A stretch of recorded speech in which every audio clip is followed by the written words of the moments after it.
Mr. Speaker, sir, and honorable members, may I remind the witnesses that is still under oath through the chair. Thank you. I'm aware I'm still under oath. Thank you. Can I continue? Mr. Munene, may we proceed from where we had stopped, but we'll be moving to the second issue. The motion for impeachment before the Senate, the second issue accused of the governor is failing to appoint chairpersons of the Meru County Revenue Board, Meru Microfinance Corporation, Meru Youth Service Board, and Meru County Investment and Development Corporation Board.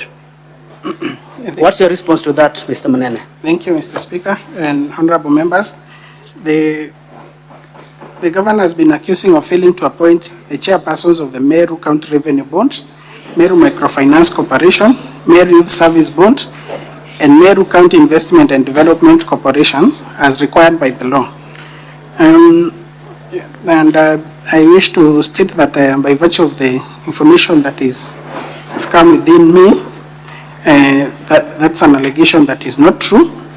The County Secretary, by a letter dated 18th June 2023, forwarded to the County Assembly the name of Japhet Dumba Indinji as a nominee chairperson of the Meru County Revenue Board. The process of appointment of these chairpersons starts by the governor forwarding the list of nominees to the Assembly for approval. And it is only once the Assembly has approved. Mr. Speaker, sir, I'm sorry for intervention, but I would seek your guidance that the witness directs us to the place where that evidence is for, so that we are able to follow. Most obliged. Thank you. I was getting there, Mr. Speaker. No, get there first. Thank you. Because as you explained, we need to be on that page. So start with the page containing that document, so that when all the senators are there and other parties are there, you can now proceed to explain yourself. Thank you, Mr. Speaker. It is on page 53 of the Governor's Board of Documents, Volume 1B, page 53. There's a letter there dated 18th June 2023, received by the Office of the Clerk at the County Assembly on 21st June 2023. And the Governor and the Executive Member in charge of Finance, pursuant to Section 6 of the Meru County Revenue Board Act, is forwarding the list of nominees for the chairperson and 2 members of the County Revenue Board.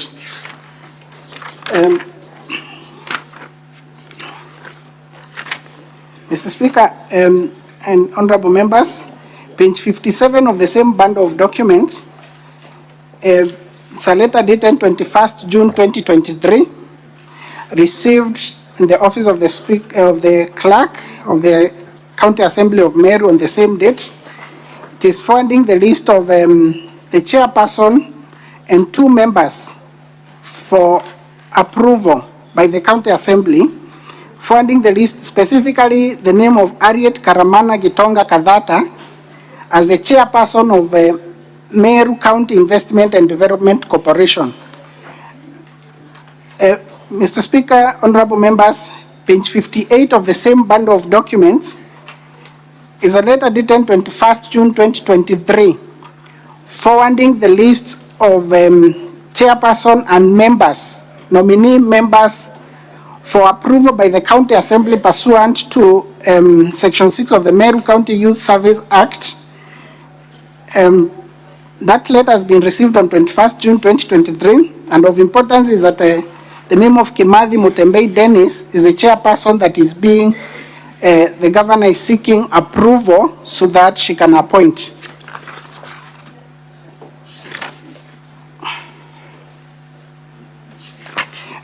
Mr. Speaker, honorable members, after this letter, the County Assembly drew a letter dated 21st July 2023. The clerk of the County Assembly wrote to the County Secretary that is in page 60, volume 1B, a letter that is in page 60, volume 1B, whereby the clerk of the county assembly is saying that my office is unable to recommend the list, for their consideration to be transmitted to the county assembly for action, largely because they observe that there are some missing information regarding the status of offices, as some of the offices sought to be filled and substantive office orders. And by a similar letter that appears on page 61 of volume 1B, and the clerk of the county assembly is seeking, it's a reminder letter, followed by the letter that was received on 21st July 2023. And Mr. Speaker, honorable members, in response to that letter, the county secretary and end of public service wrote a letter dated 18th September 2023. It appears on page 54 of volume 1B of the same bundle of documents. And in this letter, saying that it indicates that reference is made to the above subject matter and your letter dated 31st August 2023. The nominees of the County Revenue Board are made in anticipation of their lapse of term on 14th December 2023. All the other offices fell vacant by way of natural attrition. Mr. Speaker, honorable members, on page 55 is another letter from the county secretary directed to the clerk of the county assembly, which is a polite reminder. It has been received the same date, it's dated 11th January 2024. On 21st March, page 56, volume 1B. On 21st March 2024, the county secretary still wrote another reminder to the clerk of the county assembly of Meru, and subsequently, Mr. Speaker and honorable members,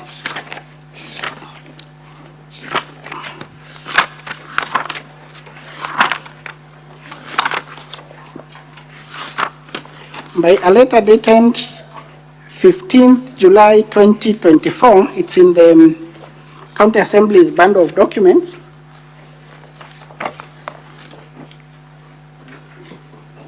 Volume 1.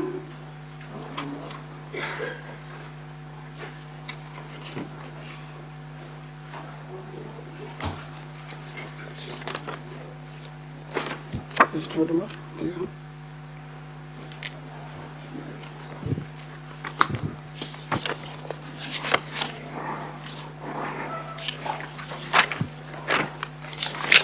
As you check on that, Mr. Munene, is that a demonstration of compliance from High Excellency the Governor? It is a demonstration of compliance, and of importance is that the letter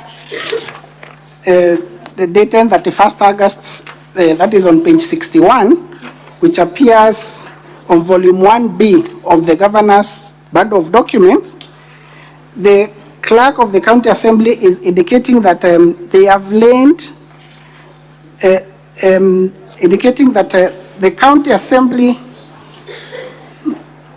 county government, this is to kindly make a follow-up on the requested information to facilitate the commit of the 400 names to the various semi-autonomous bonds of the county government of Meru to the relevant committee of the county assembly for vetting and consideration, excluding the nominees of the Meru County Alcoholic Drinks Control Bond, whose nomination has been since committed to the relevant committee of the county assembly for vetting and consideration. Mr. Speaker, honorable members, despite the clerk of the county assembly confirming that the list for the Meru County Alcoholic Drinks Control Bond and been laid to the relevant committee by 31st August 2023, to date, that vetting is yet to be concluded.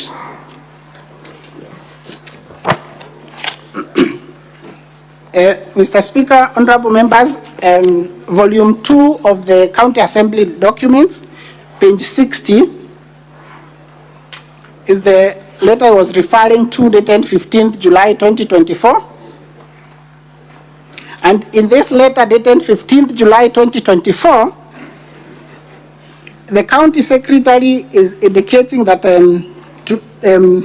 is making a follow-up of those, the position of the nominees, whether they have been approved or not, and indicates that to date the county assembly has deliberately failed to approve and or communicate its rejection of the nominees to the county executive despite constant reminders. Despite constant reminders. This is a letter dated 15th July 2024, and my emphasis, Mr. Speaker, honorable members, on that statement, despite constant reminders, is because I'm aware that yesterday the clerk of the county assembly appeared before this honorable house and indicated that the letters, the three letters that I have mentioned, that is the letter dated, the letter appearing on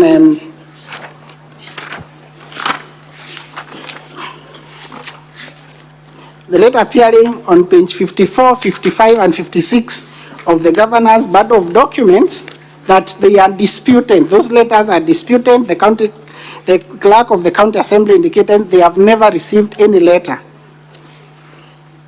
For a reminder. Thank you. I think that point has been exhausted. Let's proceed to the next issue. The next accusation is that the governor has refused to implement resolutions of the assembly to dismiss the county secretary, Dr. Kiambi Tambura, and the chief of staff, Mr. Gatobu Nchamba. What's your answer to that, Mr. Munene? Thank you, Mr. Speaker, honorable members.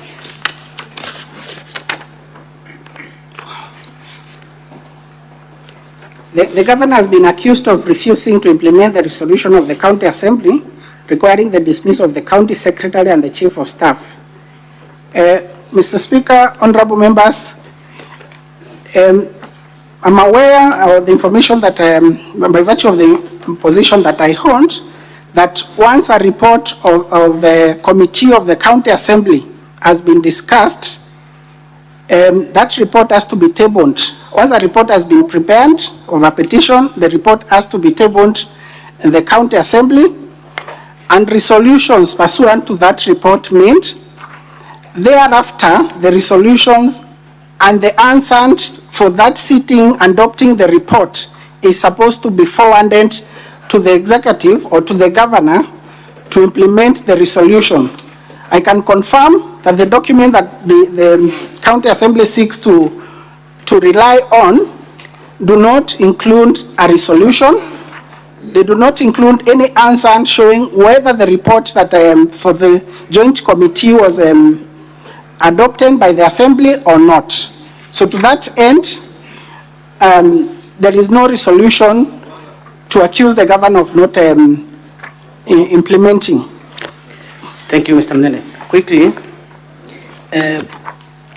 as a practitioner of law, does the county assembly have mandate to dismiss a county secretary and chief of staff as officers in the office of the governor?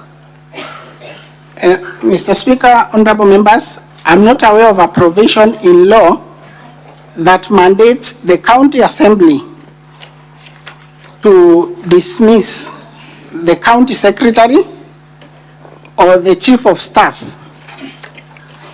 To the best of my knowledge,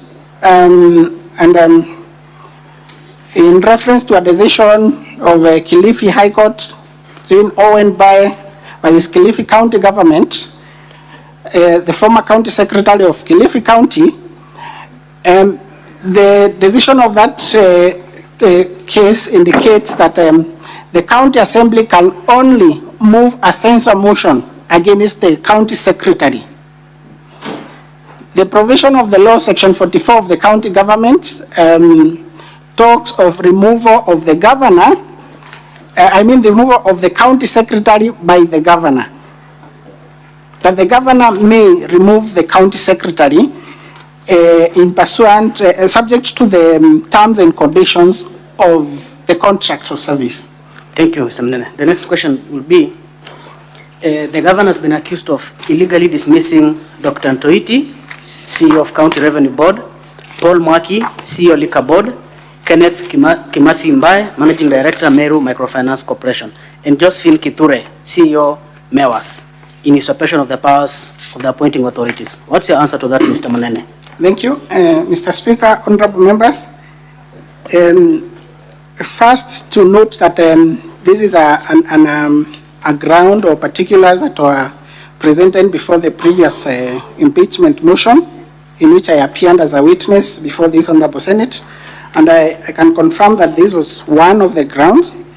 And the allegation that has been made is not true. The governor did not dismiss Dr. Ntoiti, Paul Mwaki, Kenneth Mbae, and Joseph Kithure, but Dr. Ntoiti resigned. Paul Mwaki served his term, which his contract ended on, I believe, 15th December 2023. Kenneth Mbae left, actually abandoned. In that matter, the decision that they are seeking to rely on, you realize that Kenneth Mbae did not return back to work after the court quashed the county secretary, the former county secretary's letter sending Kenneth Mbae on compulsory leave. He did not resume his work, so he abandoned work. And Joseph Kithure served his term to conclusion, until it was terminated by lapse of time.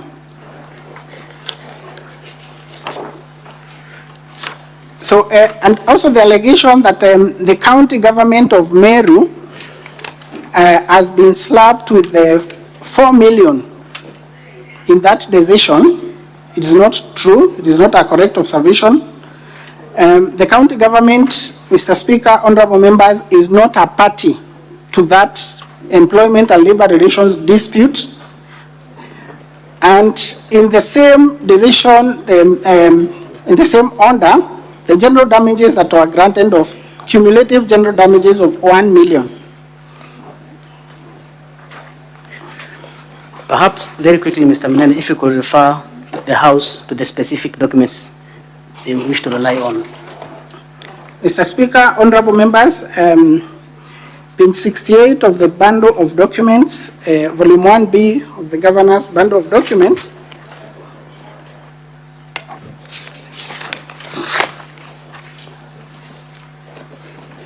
it's a request for confirmation on employment of Dr. John Toiti, made by the county secretary to the Nairobi County Secretary, Nairobi County. And on page 69 is a resignation of Dr. John Toiti, dated 14th November 2023. Page 70 of that bundle of documents is a letter from Nairobi City County confirming that confirming the employment status of Dr. John Toiti, that Dr. John Toiti is an employee of Nairobi City County. Page 71 of volume 1B of the bundle of documents, it is a notice of appeal indicating that the parties, the respondent, they disagreed with the decision of the court, and they have preferred an appeal against that decision.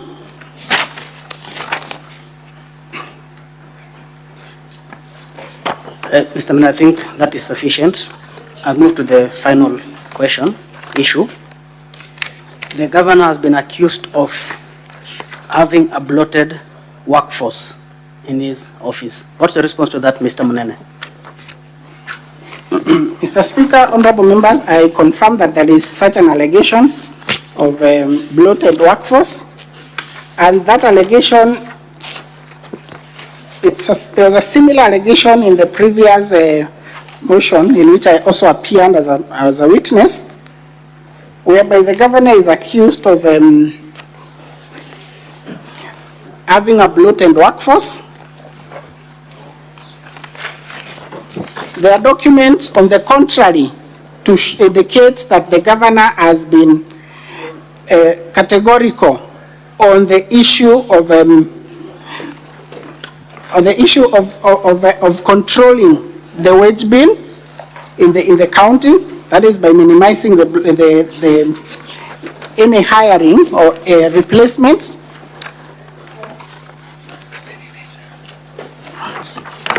Through the assistance of my advocate, I want to get to that page.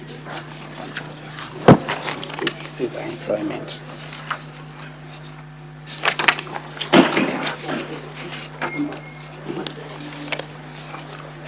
Page 170 of volume 1B, part of documents.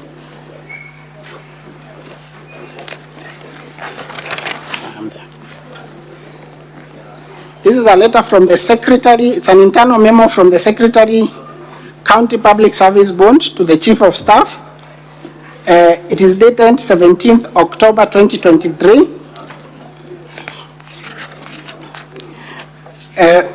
Mr. Speaker, honorable members, it's of importance to note that at 17th October 2023, it is the same week that the second impeachment motion was drafted and debated at the County Assembly. This was an allegation that, the document that they sought to rely on, they relied on those documents then, and they're still the same document that they're relying on. In this letter, dated 5th October 2023, on page 170, the County Public Service Board, the Secretary of the County Public Service Board is communicating to the Chief of Staff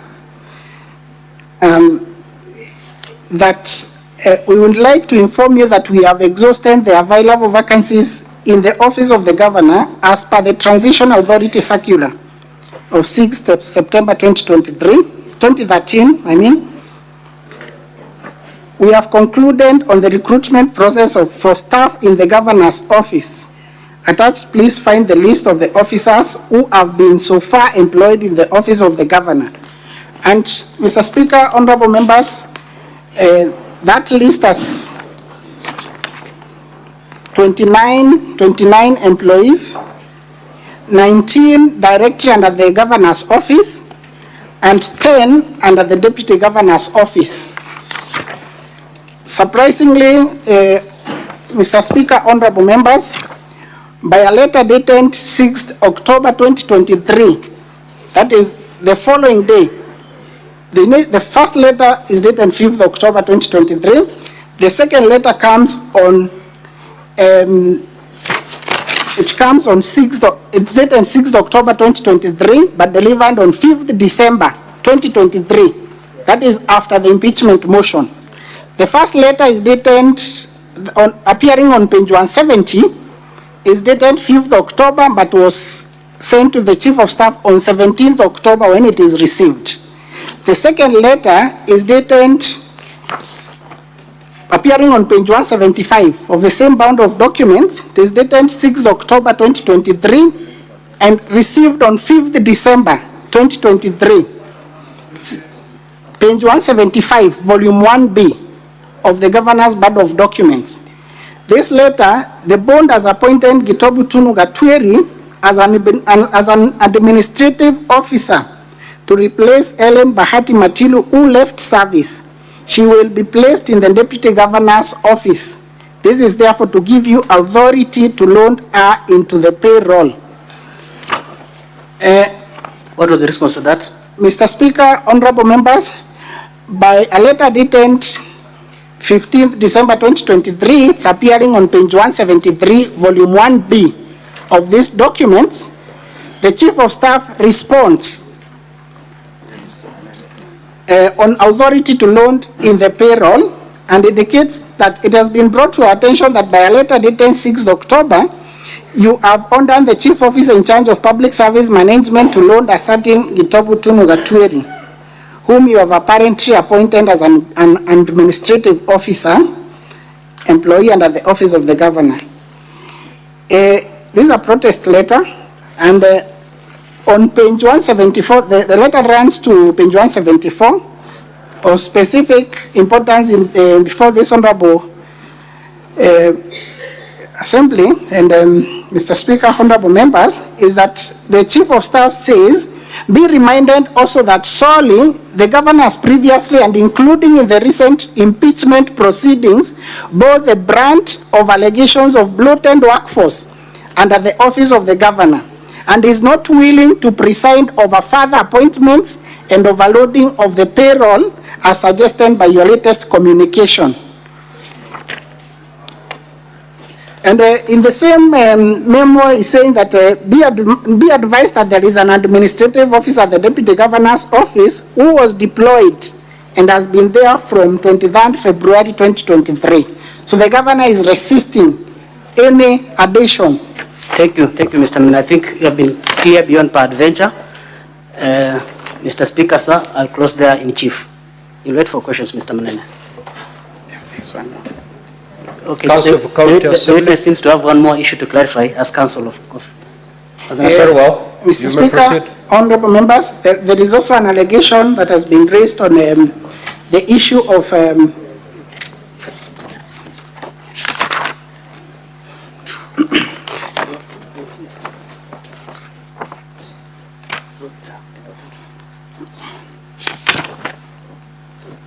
that the governor has been accused of abuse of office for paying Kiabi Christas Manyora his full salary while still in remand. I'm aware that the County Public Service Bond, pursuant to Sections 59(1)(c) of the County Government Act, is the one mandated with the disciplinary powers. The County Public Service Bond, it has the disciplinary powers, and when it comes to the issue of interdiction of an employee, it is the role of the County Public Service Bond to do the interdiction. And on disciplinary powers, at times the County Public Service Bond has delegated its disciplinary powers through some authorized officers. And I'm aware, Mr. Speaker, honorable members, that the governor is not an authorized officer within the meaning of Section 86 of the County Governments Act. So it cannot be said that the governor has failed to interdict an employee under the public service. Thank you. Thank you, Mr. Munene.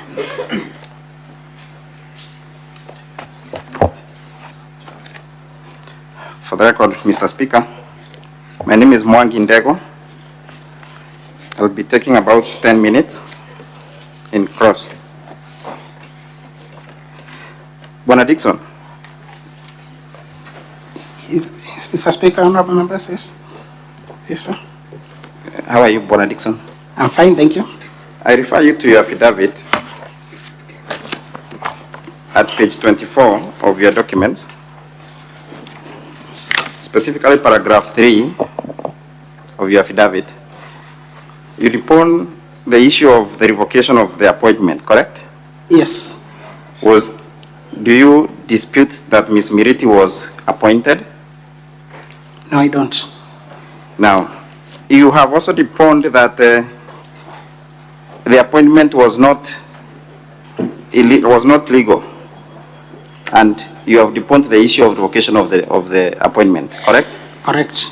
And it is your evidence that the revocation was pursuant to the legal advice. Correct. And you're on record that the legal advice was done both by yourself and the alleged legal advisor. Correct. Now, have you brought to this Senate an original copy of that legal advice? No.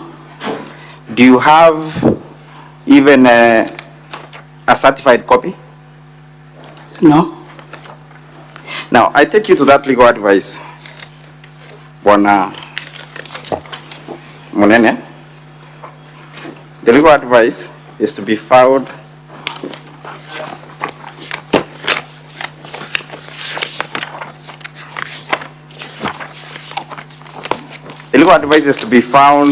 at page 11 of the governor's bundle of documents.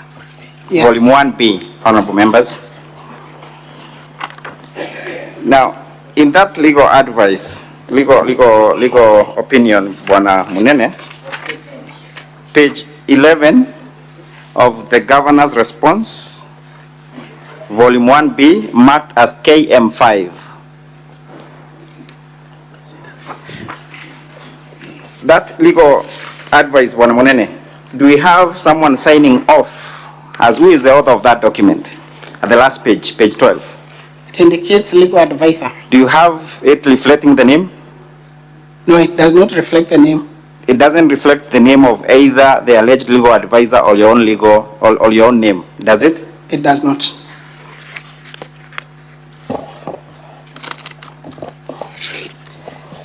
Honorable Senators, I want to move with you to the affidavit of one Linda Gaki Kiome that was filed yesterday before the Senate, yesterday afternoon. I hope we all have that affidavit. It's a standalone affidavit that was filed yesterday afternoon by Linda Gaki Kiome. Now, Mr. Munene, do you have that affidavit? No. And in that affidavit, there is an annexure. I don't have the affidavit. You can supply a copy. Okay.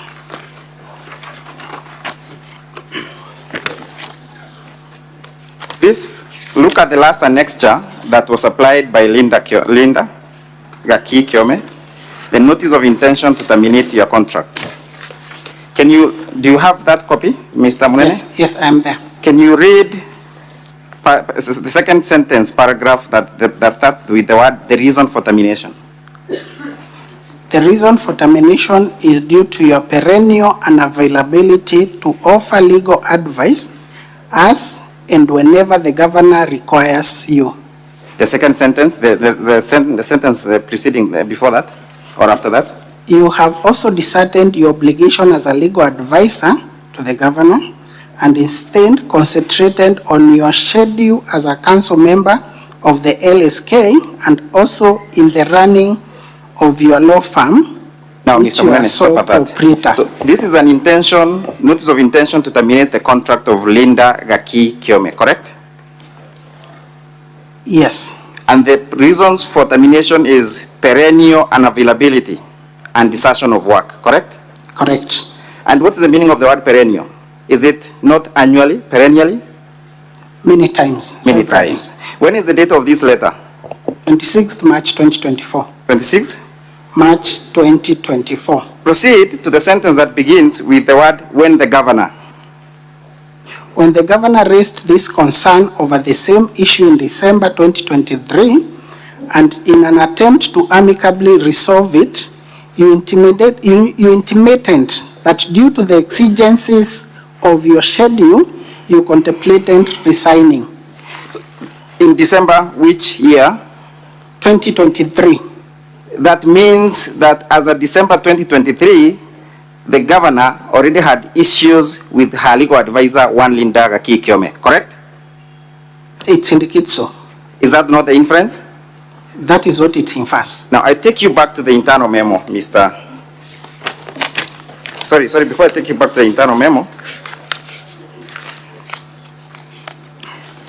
I take you to the date of the internal memo. When is the date of the internal memo? 23rd February 2024. 23rd? February 2024. A date coming after the governor having issues with her legal advisor, correct? Correct. A date coming after the governor having identified that her legal advisor has perennially deserted work, correct? Not correct. Do you want me to take you back to the intention to terminate? Yes, which is coming on 26th March 2024. That is when the issue of perennial that is coming. Yes, 26th March 2024. Thank you. Now, the paragraph that says when the governor raised this concern over the same issue, what issue was the governor raising in the month of December 2023 with her legal advisor, Mr. Munene? Is it not the issue of perennial unavailability and desertion of work? It talks about exigencies of the schedule and contemplating. Yes, it is. Is it not the issue of perennial unavailability and desertion? Yes. As of December 2023? Yes. The governor had problems with her legal advisor for being unavailable at work? Yes. Yet in 23rd February 2024, the legal advisor is in a capacity to advise the governor. Is that correct? Yes, it's correct. That's correct. That's correct.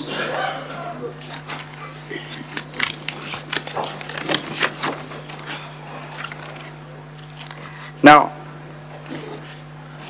if we are to look at the veracity and the legality of that opinion, Mr. Munene, which you have admitted that you did indeed give or issue, and as an advocate, what's the legality of that opinion in light of Section 58.5 of the County Government Act? Can I take you there, kindly? Yes, sure. Section 58.5 is to be found at our volume 3, the County Assembly Bundle, volume 3.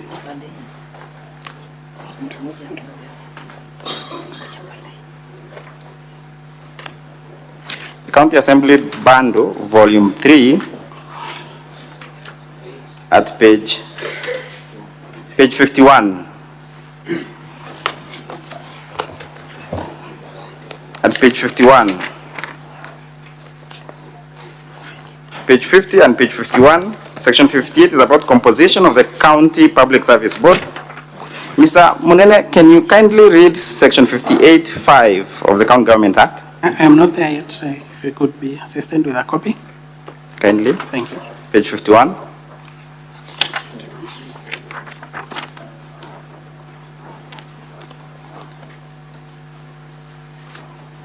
Yes. Can you kindly read?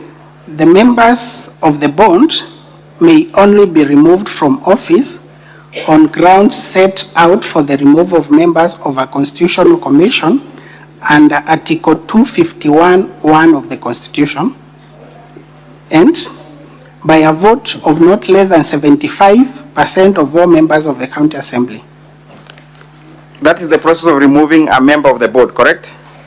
Yes, but not an ex-officio member of the board. Wasn't Ms. Miriti appointed to the board? She was an ex-officio Yes member or no? of the board.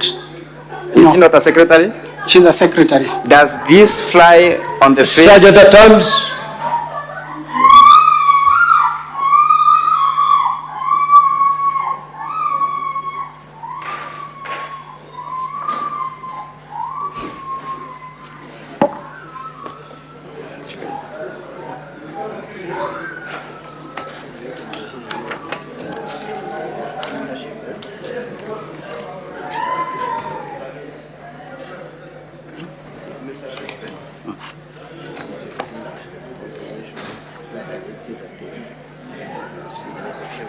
Sergeant at arms, is everything okay? Mr.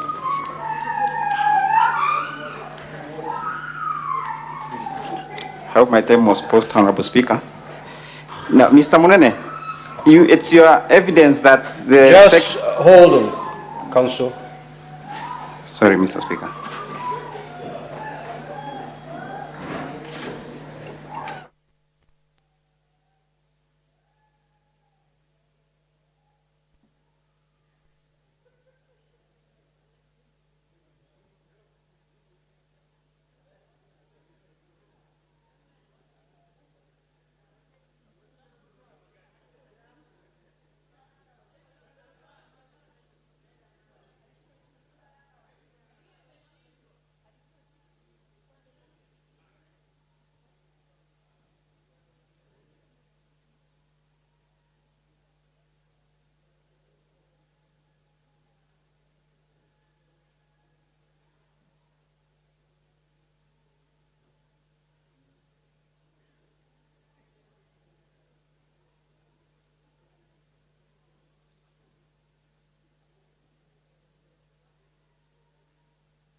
Thank you, Mr. Speaker.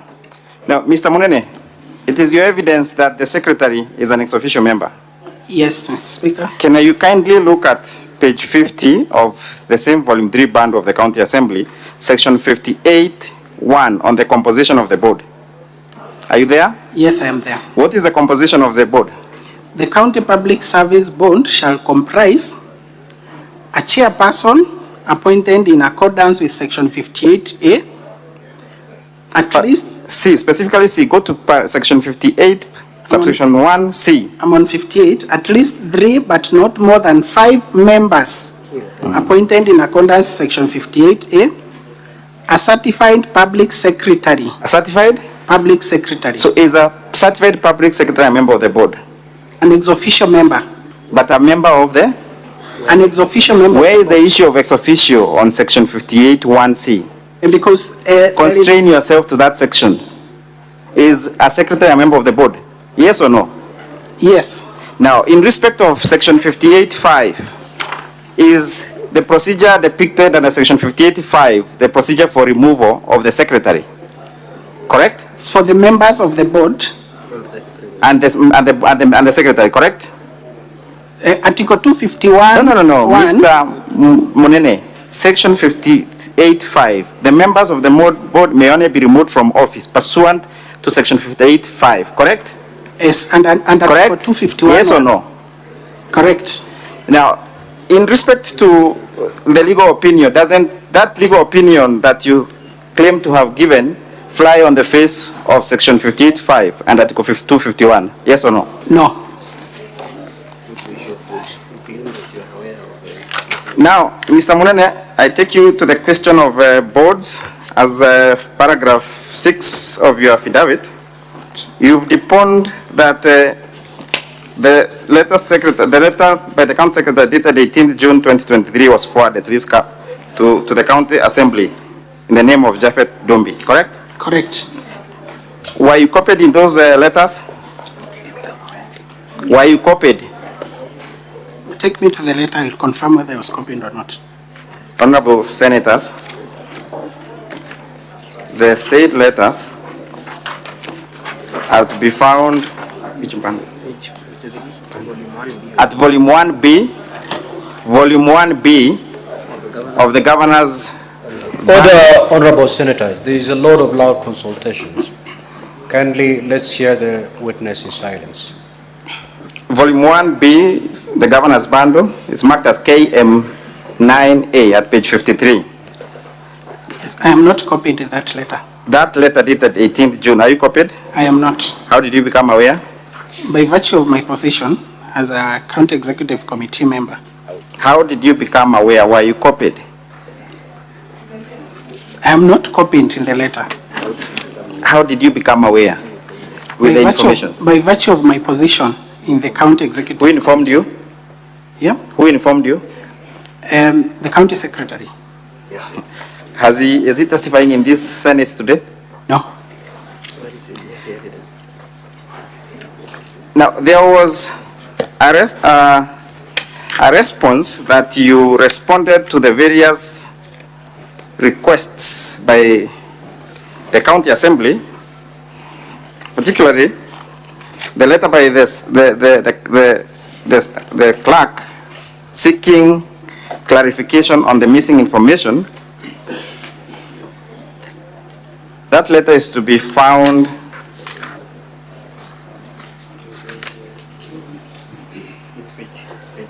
to be found in page 60 of the same bundle, the governor's bundle. It's marked as KM9H. Yes, I'm there. Is received 21st July 2023. Is a letter by the office of the clerk. Now, Mr. Munene, I kindly refer you to the last paragraph of that letter. Yes. Can you kindly read the last paragraph? Yes. Page 60. The Governor's Bundle, Volume 1B.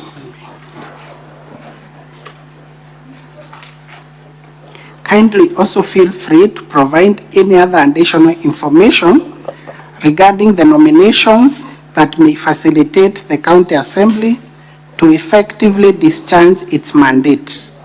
We look forward to your response and clarifications. And the preceding paragraph, we are therefore? We are therefore kindly asking for more information stroke clarification regarding the availability stroke existence of vacancies in the offices within which the nominations are being made in order to facilitate their transmission to the County Assembly for consideration. This will enable the County Assembly to... Stop there, Bwana Munene. Okay. Did you ever forward a response in terms of providing the necessary information as required by the clerk? Yes or no? Yes. Where is the evidence?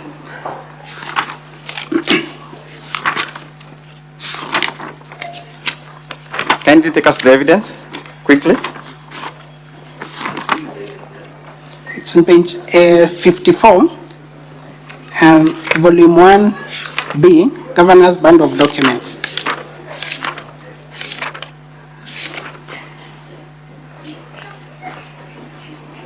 Did you provide the evidence on the further and better particulars as sought in terms of further information? It is talking stroke clarifications. It is providing a clarification. Now, let me take you to our bundle where were you not appointing members of the board to non-existent positions or positions that have already been filled up? No?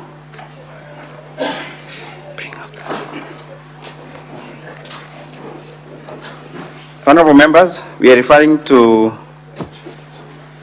page 52 of the County Assembly response.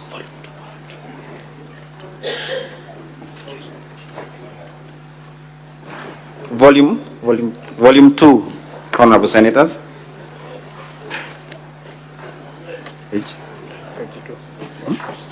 Page 52, Volume 2 of the County Assembly documents. It's at page 52, Volume 2 of the County Assembly documents, exhibits. Now, Bwana Munene, can you kindly read out that Gazette notice? Page 52, Honorable Senators. Should I read from here? Mr. Munene, very quickly, time is not with us. Can you read out the Gazette notice number? Gazette notice number 538, the Constitution of Kenya, the County Government Act. Time, Mr. Munene, can you go to the content of the Gazette notice? It is notified. Okay. It is notified for public information that the Governor of the County Government of Meru has extended the period of appointment of the Meru County Revenue Bond contained in Gazette Notice number 5202 of 2017 for a period of 3 years with effect from the 15th December 2020. So is that not an extension of the office bearers then? Yes, it is. As at 15th December 2020? As at 6th December 2020. The Gazette Notice expiring is dated, for a period of? The Gazette Notice is dated 6th December 2020. It's dated 15th and it November. says that the extension will be with effect with 15th December 2020. When was the extension to expire? When was it to expire, Mr. Munene? On 14th December 2023. 14th December 2023. Now, in your letter dated 18th September 2023. In your letter, the letter at the Governor's bundle, Honorable Senators, at page 54. When you read that as against the county, the letter by the county, the office of the clerk at page 60. Mr. Munene, at page 60 of the Governor's bundle. Mr. Munene, at page 60. We are therefore kindly asking for more information, clarification regarding the availability, existence of vacancies in the office within which the nominations are being made. Is that so? Which paragraph is that? Wasn't the clerk asking for information as to which office the members were being nominated to? Yes, through clarification. as at 21st July 2023. Yes, And that is what you responded by your letter dated 18 September 2023. yes. Did you supply information as to which office that you are nominating those members? It sought information through Did clarification. you supply? Yes, the clarification. Yes was or no? supplied. Did you supply? Did you clarify that the office was already having office bearers? Yes, Were these office bearers in office on 18 September 2023? yes. To which office were you nominating members? The nominees of the County Revenue Board are named in anticipation of their lapse of term on 14th December 2023. That is the clarification.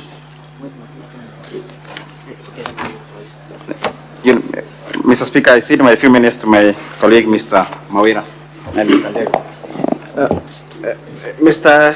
Munene, the letters appearing on pages 54, 55 to 56, you must be aware that the County Assembly contends that those documents are outright forgeries, correct? Sorry?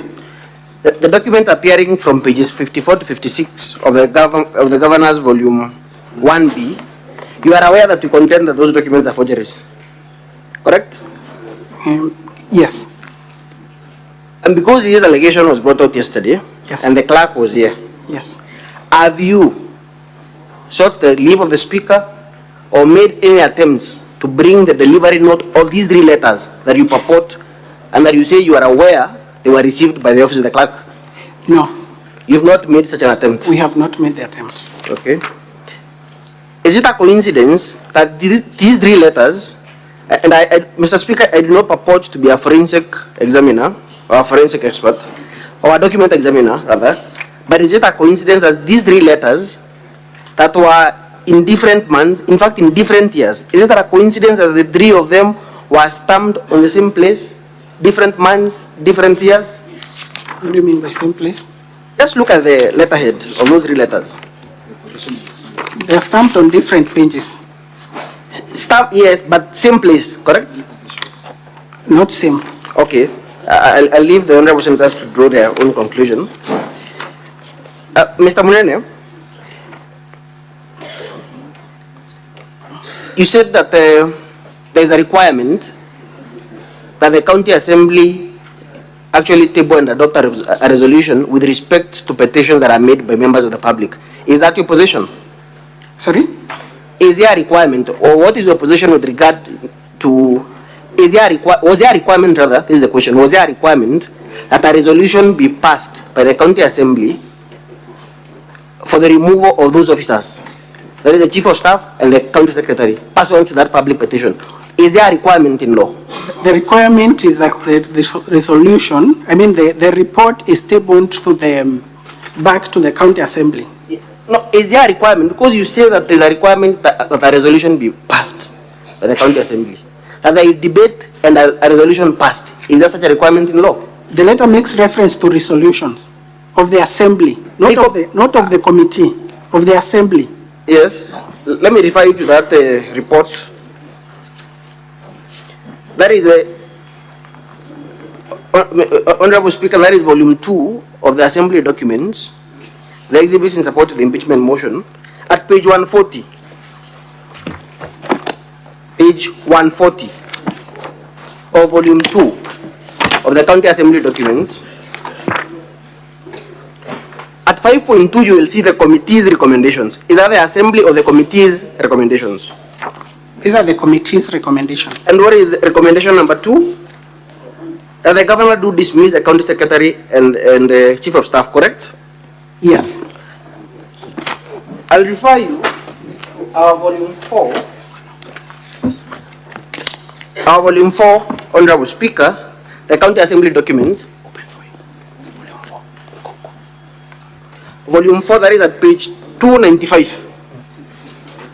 Volume 4 of the County Assembly documents, that is, those are the standing orders.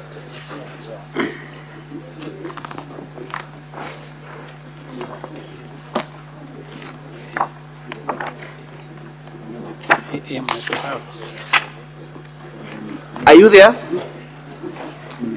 Yes, I am there. Page 295 of volume 4 of the County Assembly documents. On committee of petitions, I'll read it out and you tell me whether you agree with it. every petition presented or reported pursuant to this part shall stand committed to the relevant sectorial committee. 2, whenever a petition is committed to a sectorial committee, the committee shall in not more than 60 calendar days from the time of reading the prayer respond to the petitioner by way of a report addressed to the petitioner or petitioners and laid on the table of the assembly, and no debate on or in relation to the report shall be allowed, but the speaker may in exceptional circumstances allow comments or observations in relation to the report to the petitions for not more than 20 minutes. So do you still maintain the position that there needed to be a debate and a resolution passed by the county assembly in light of this standing order on the public petition that was passed by the county assembly of You Meru? did not get me clearly. I think that the resolution that you are making reference to of the assembly, Yes. you said resolution of the county assembly, Yes. which are in existence. We do not have in the bundle of your documents resolutions of the county assembly adopting that report, and that is that is your allegation. I'll refer you, Mr. Munene, to page.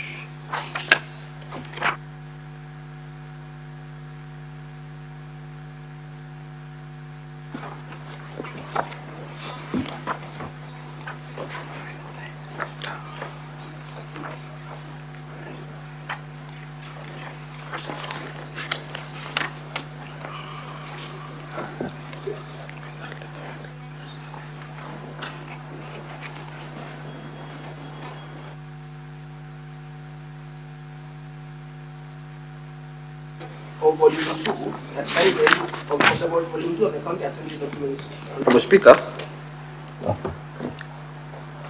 the first paragraph. Kindly read out that first paragraph.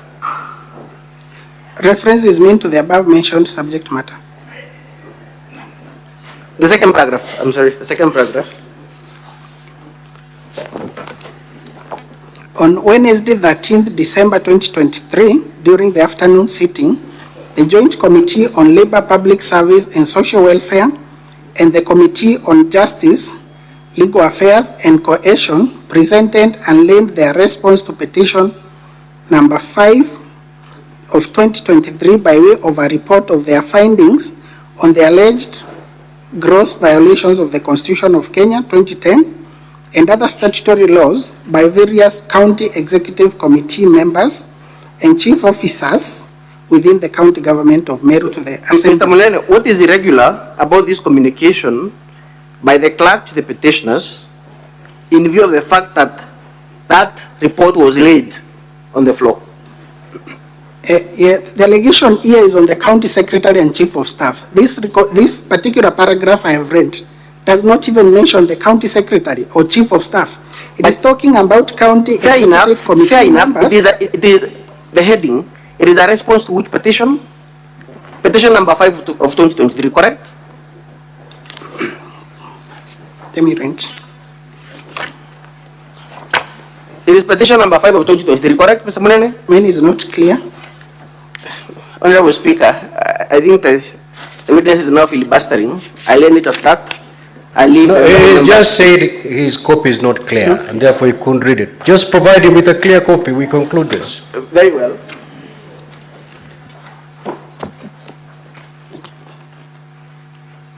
On my copy, it is petition number 5 of 2023. Can you see that? Yes. Okay. Yeah, petition number 5 of 2023.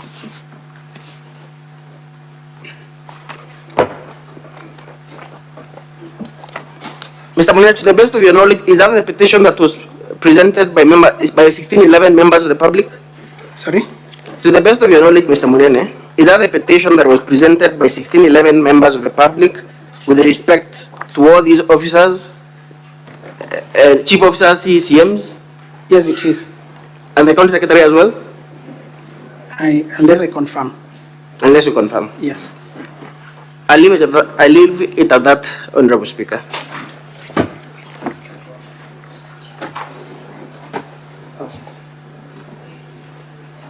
Mr. Munene, I'll be very brief with you.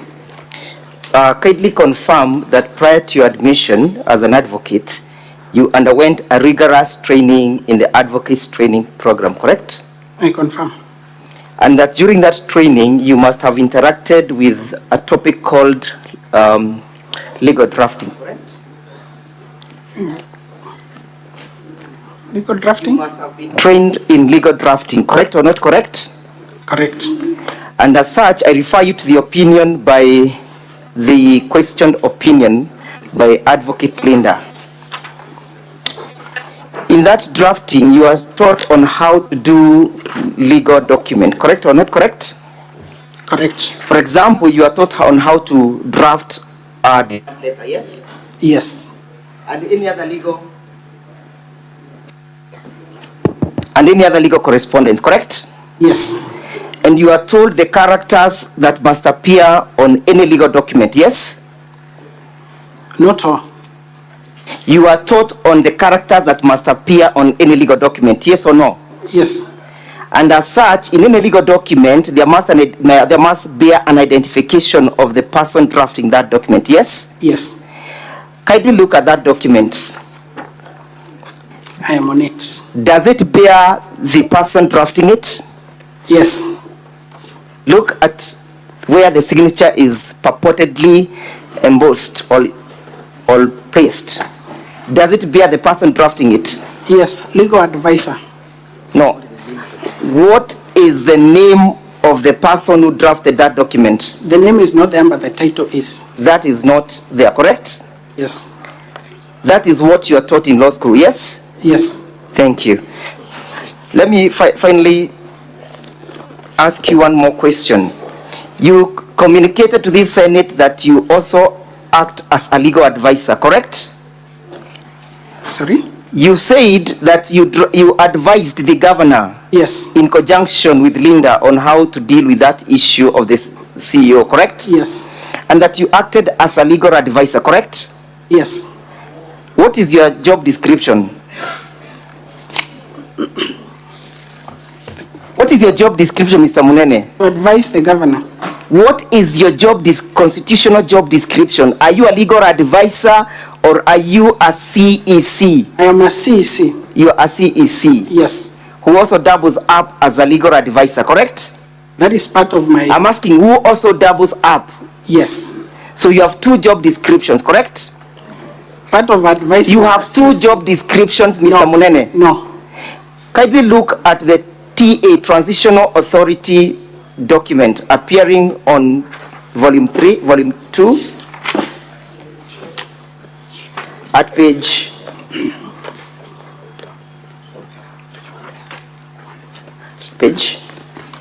that one, the Transitional Authority. Look who umetoa. Transitional Authority, you had it. A moment. Page 2, it is page 191. Page 191. Of volume 2. Volume 2.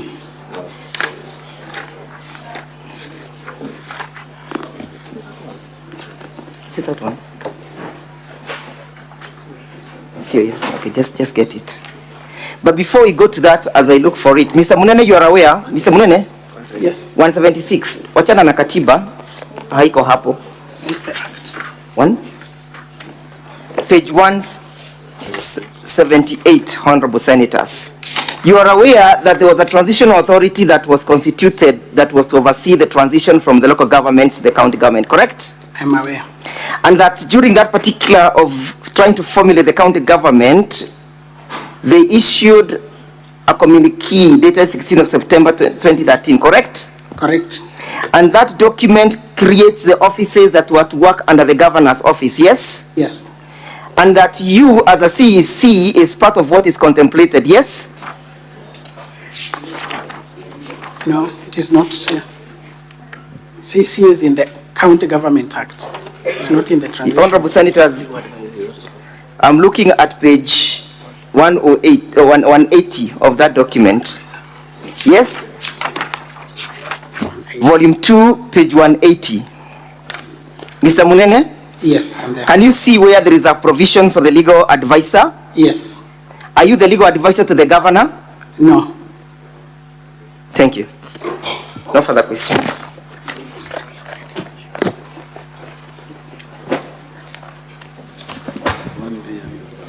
The County Assembly, are you done with your cross-examination?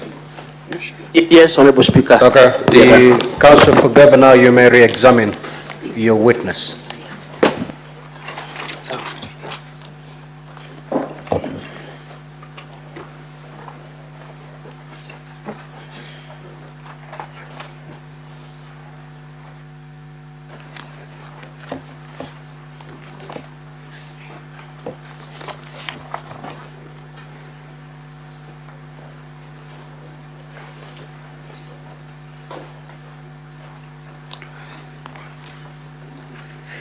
Mr. Munene, I'll have a few questions for you, just for clarification. Thank you. Council for the Assembly starting point was on the governor's legal advisor. Yes. How many advisors does the governor have? 3. We have a political advisor, economic advisor, and legal advisor. Mr. Munene, are you among the legal advisors? No. Thank you. You have been shown the legal advisory through an internal memo that was issued by the legal advisor. To you, is that in contention? It is not. As a legal practitioner, was it necessary for the name to be indicated? Not necessary. It's an internal memo. It's actually it's a legal advice, not a legal opinion, as I did. Thank you. Is there an active matter in court between the said Linda Kiome and the Honorable Governor? There is. Has that matter been determined yet? No, it's still active. Thank you. You are shown an affidavit by Linda Kiome. Do you have that affidavit with you? Yes, I do. When was the notice of intention to terminate issued? It is dated 26th March 2024. Was there a subsisting relationship as of December 2023, as a matter of fact? Yes, there was. Thank you. An insinuation or innuendo was passed that the advisor was unavailable completely. Are you in a position to confirm whether it was sporadic appearance or total shutdown, unavailability? She was not totally unavailable. She was available, but there was perennial absence that was noted. Thank you for that clarification. And the other That will thing be is all. that she was still earning a salary, so she was still an employee of the governor. She earned a salary until the date of the lapse of the notice.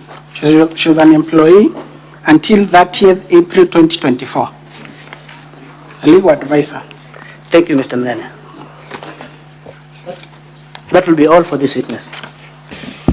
Honorable Senators, for those who wish to seek for clarification or questions or pose questions to the witness, this is the moment. Senator Muma.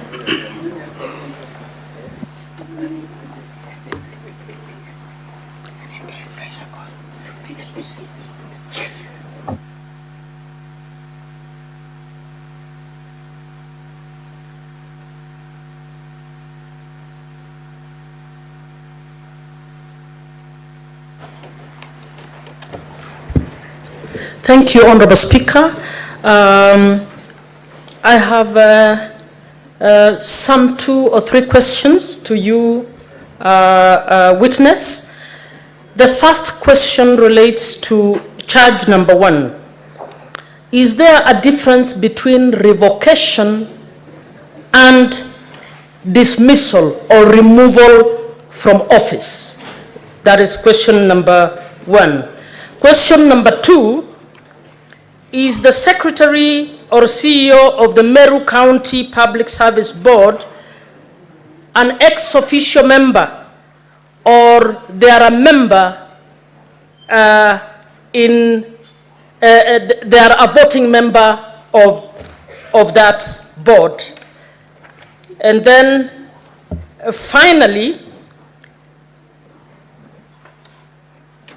is it the practice that I can be a CEO of an institution and at the same time a holder of an office in the same institution? So I have taken leave of absence from being an officer in order to be a CEO in the same organization.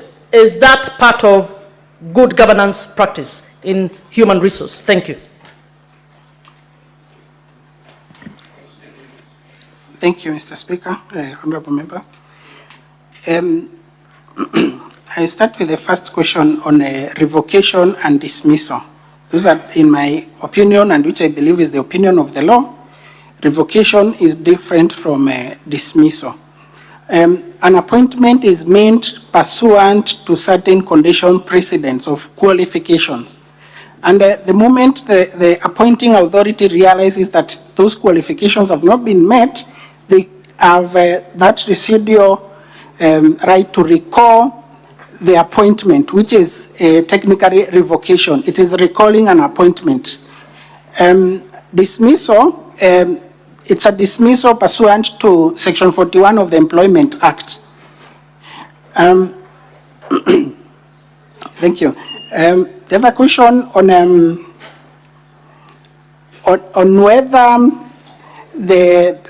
whether the counties,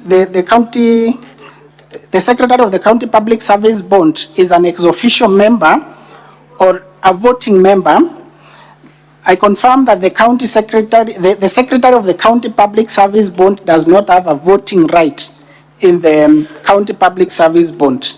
As such, she is an ex officio member. And Article 251, sub-Article 1 on their removal indicates, excludes actually ex officio member. Says that a member other than an ex officio member may be removed pursuant to that provision. So the secretary of the county public service board is not immune to provision of Section 58. Lastly, it is not good governance practice for a person to take a position of a CEO and continue to be a public officer in the same institution. The court has rendered its opinion on that severally, and it has indicated that you cannot freeze one position for 6 years, take another position, await the 6 years to lapse, and come back and purport to continue in that previous position that you had taken. Senator Sige.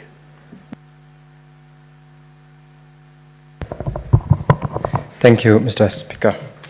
Mr. Munene, I derive my question from the two letters that you took us through in bundle 1B, that is the governor's evidence, appearing at page 170 and 175.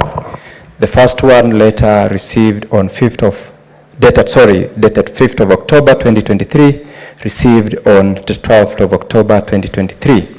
And the second, which is of interest to me, is appearing at page 175, dated 6th of October 2023, received on 5th of December 2023. In that second memo, there is a gentleman, Gitobu Tunu, who is appointed to replace one Helen Bahati Matilu. Recall in your earlier letter, you indicated that the workforce within the office of the governor and the deputy governor comprised 29 employees. I can't see the name of Helen Bahati Matilu in that list of 29. Could you confirm that indeed that was the position, or the communication referred to a completely different person not within the employee of the deputy governor's personnel? You may proceed to respond, witness. Thank you, Mr. Speaker, honorable members. I confirm that Helen Bahati Matilu was the one that being replaced, And in the letter that, indeed, in the letter that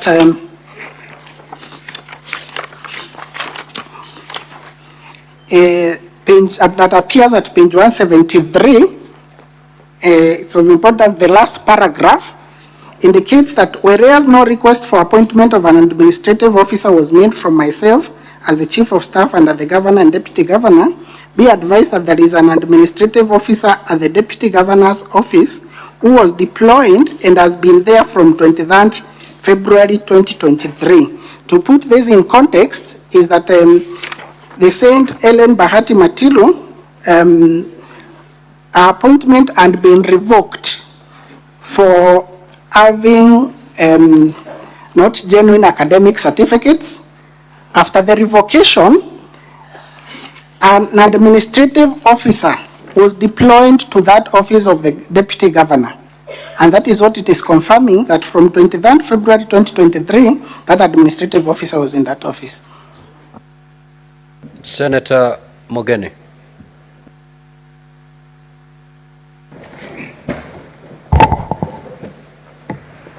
Yes, when I heard your introductions, you said you are county attorney. No. Yeah. Is CCM? Just put the record straight. Thank you, Mr. Speaker. I'm the CCM in charge of legal affairs, public service management, and administration. Okay, that's even better for me. So there is a issue that has always caused problems for us. I just wanted to get clarification from you. Issue of public participation. So as a county attorney, I just wanted you to shed some light to us. When you do public participation, do you use your professional staff as a county, or it's in order for MCAs to conduct public participation on their own and prepare minutes? Maybe you could refer to page 355, volume 5, where I think minutes were taken and recorded by MCA. I've seen it in 340. It appears severally in the report that is before us. I wanted your comment. Then number 2, I just wanted you to look at the same bundle from page 27 all through to page 70. Okay. Sorry, can I kindly get the copy? That is volume 5. I'm sure the lawyers will give you. Thank you. Okay. There are a number of photos. Senator Mogeni, you had not more than 2 minutes. I will, understanding order number 1, give you 1 minute. Have a look at those photos and just confirm to me whether there is, whether the people who did the public participation are staff of the county assembly or it was done by the public members themselves. Finally, I wanted you to respond to the issue that has been coming from court. Public participation need to be quantitative, qualitative, and meaningful. If you go to page 463, the people who attended public participation are given as 3. Page 467, 3 people attended. 468, nobody attended. 471, 5 people. 485, 7. 501, 6. So, as an attorney from the county government of Meru, what would be your comment with the documents that we have where the attendance is given as 3, 7 people? Is that the normal practice when you do public participation? Thank you. Thank you, Mr. Speaker.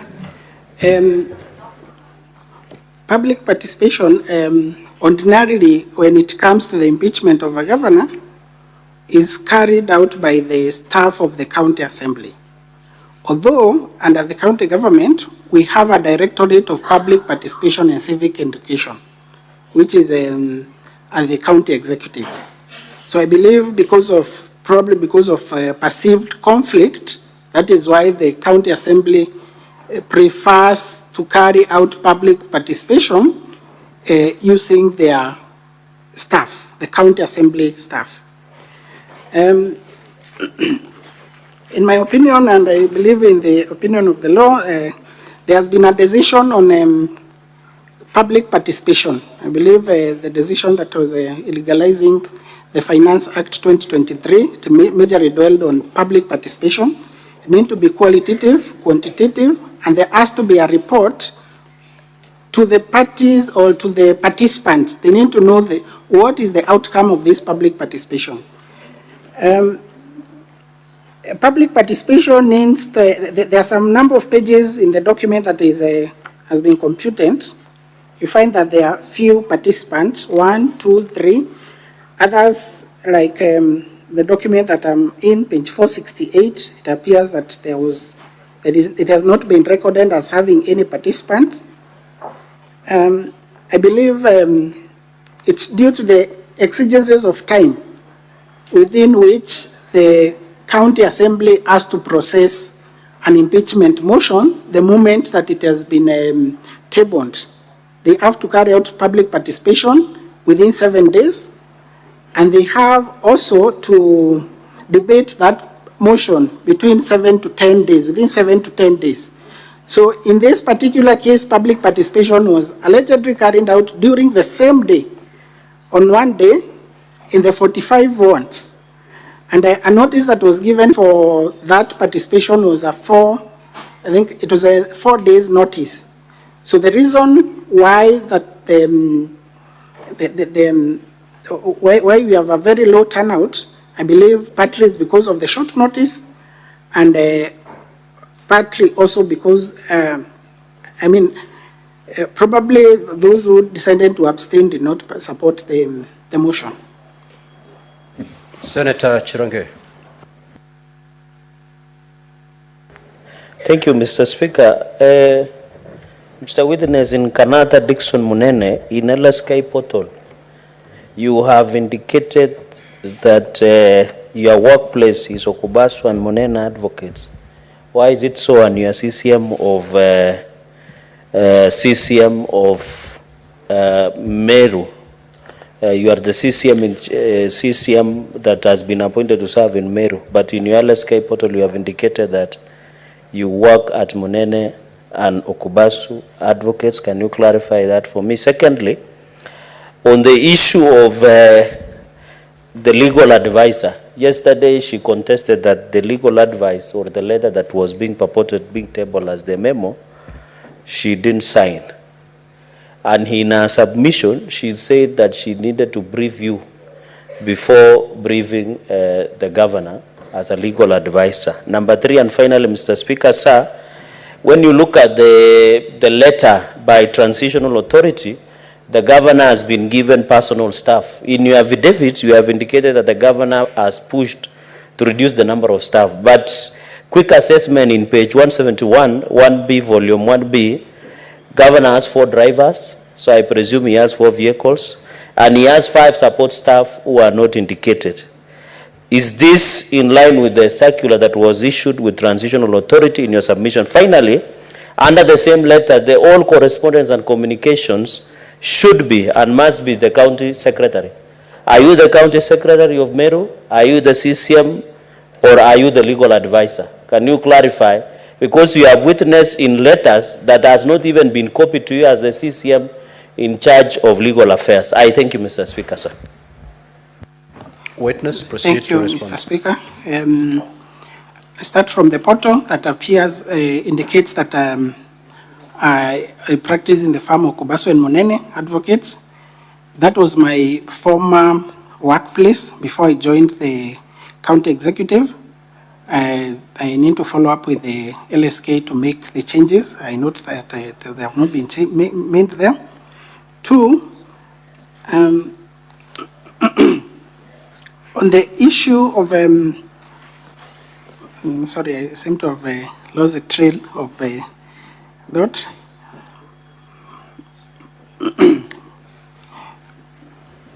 You didn't get the question? Sorry, Mr. Speaker, I didn't get the other questions. Can you give him a full scope and a pen so that we don't go back to it. Senator Chirange, just pose it again.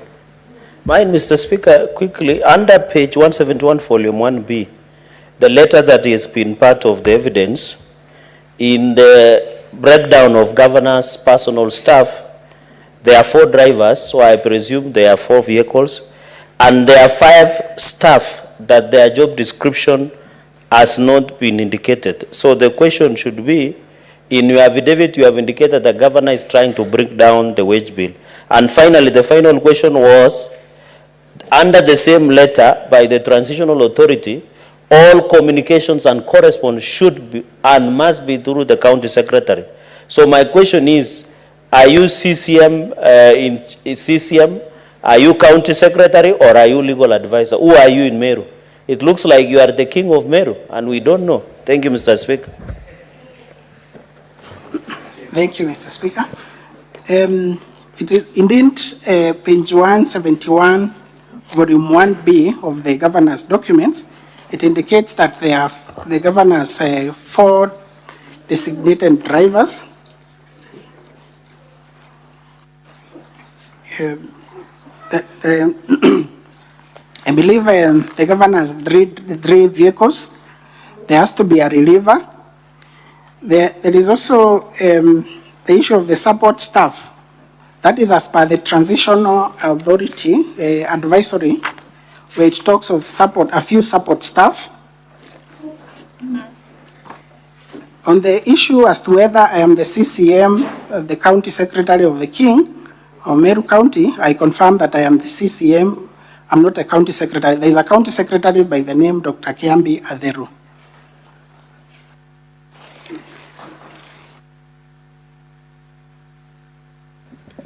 Senator Richard Onyonka.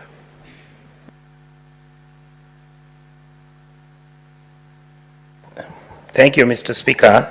I just needed clarity on the charge of illegally dismissing Dr. Ntoire. I think you're aware of that case. That also includes Paul Mwaniki, Kenneth Kinuthi Mbaye, and Joseph Kithure. Right. I wanted to ask you, could you confirm to this House if indeed these officers were dismissed by the governor? And if so, what procedure did she use to dismiss them? If she's the one who did the dismissals, or was legal procedure followed? Thank you, Mr. Speaker. Thank you, Mr. Speaker. I can confirm that the officers were not dismissed by the governor. They was, the gravamen of that dispute was that they were sent on compulsory leave by the county secretary, the former county secretary. They disputed that letter sending them on compulsory leave. They went to court. The court stayed the decision to send them on compulsory leave. They came back, served their term. Some of them resigned, like Dr. Ntoire resigned after the court stayed the decision sending them on compulsory leave. Another one did not resume. The other 2 served their term, the contract term, until it lapsed. So there is no instance or incidence of dismissal. They were never dismissed. Senator Mutinda.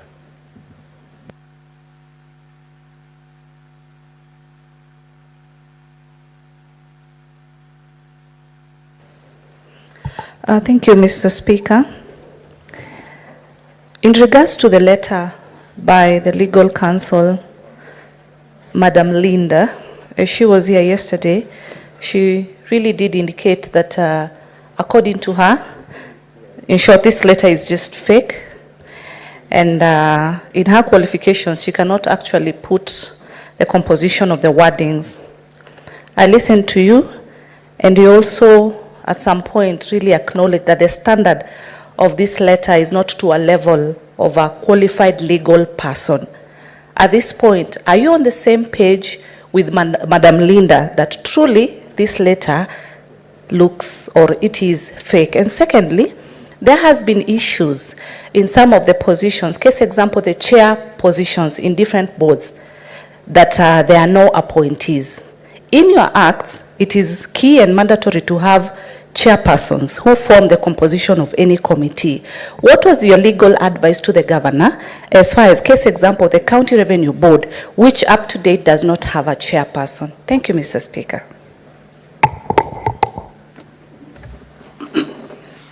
Thank you, Mr. Speaker. Honorable Member. The letter by the legal advisor, let me make this categorical. I did not indicate that that letter is fake. As to the advice that is given there, I do not see any mediocrity or mediocre in the legal advice that is given there. This is an advice that was being given to a governor who does not have the background of legal knowledge. So it is a simplistic letter that is meant for the consumption of the governor. On composition of the appointment of the County Revenue Board chairperson, the advice that I gave the governor is that the law requires, Section 6 of the County Revenue Board Act requires that the governor should appoint the chairperson, who is supposed to be through the approval, upon the approval of the county assembly, and 2 other members. The same act indicates that in the absence of the chairperson, one of the members or the vice chairperson will take over the role of the chairperson. Indeed, the governor forwarded 3 names to the county assembly for approval. That is the chairperson and the 2 members. When this the delay in the approval persistent, and the 2 members that had been, the 3 members, that is the chairperson and 2 other members, served their term up to 14th December when it lapsed, I advised the governor, since the law does not strictly require the approval of these 2 members by the county assembly, my advice to the governor that she can proceed and appoint the 2 members and leave the position of the chairperson vacant until it has been approved by the assembly. And these 2 members, together with the CEO and the chief officer finance, would constitute the revenue board. And that way the bond would be able to run without any issues. Thank you. Senator Wambua. Thank you, Mr. Speaker. I've followed submissions by Munene and the other witnesses. There is a very simple way of settling this conflict on this legal advice. The Speaker, I would want the witness to tell the House or submit to the House who has custody of the original copy of the legal advice. Witness, proceed. Thank you, Mr. Speaker.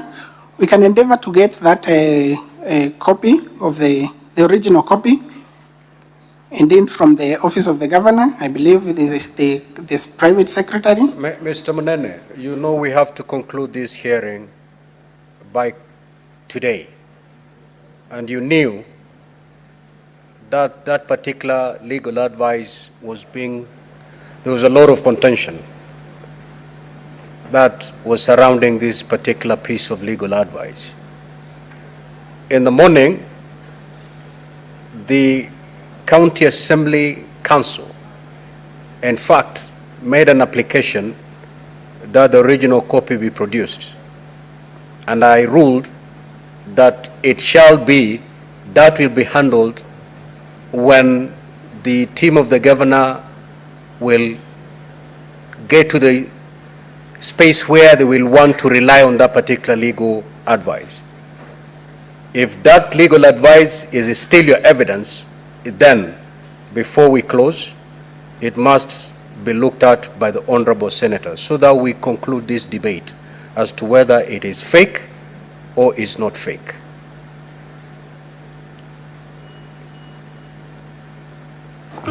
Thank you, Mr. Speaker. I believe that the legal team to the governor's hand. Because in the absence of the original copy, each side will basically settle for their own opinion.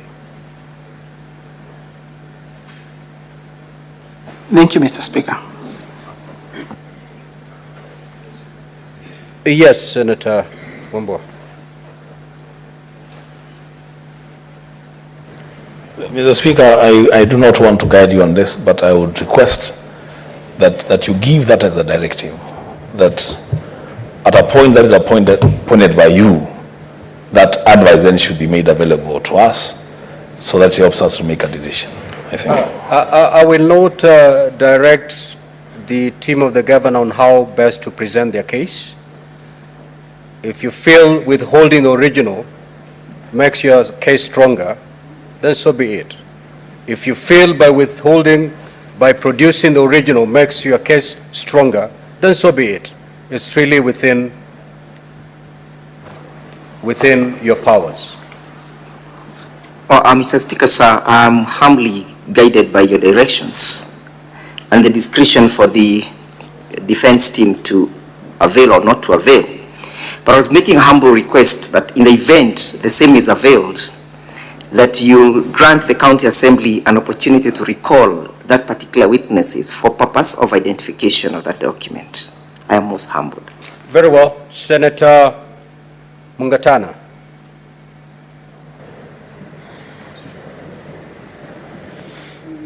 Mr. Speaker, I am asking the witness this question again. The witness, Linda, explained very clearly to the House that she was requested or directed by the governor to work with you. Now, from my understanding, and that's why I'm seeking your clarification, working with you, working with the minister in that department means that she was working under you, technically. So, can you clarify to us whether this legal advice, when it was being written, was it cleared by you? Were you aware of it before it left the department to go to the governor? Just clear for us, because then it might help us to know the authenticity of this letter. I thank you, Mr. Speaker. Thank you, Mr. Speaker. Honorable members. I was aware of this legal advice when it was sent to the governor. We discussed about this issue. Indeed, we used to work together as a team. We used to discuss issues together, especially on legal issues. We used to consult with the legal advisor severally. Most of the time, it would be when there's a legal issue that needs to be addressed, we won't work together. And I can confirm that when this legal advice was dispatched to the governor, I was aware. Now, honorable senators, due to the time factor, we will terminate this witness at that. And the team of the governor, do you still have more witnesses you want to call? You may now proceed to call them. Call the next witness.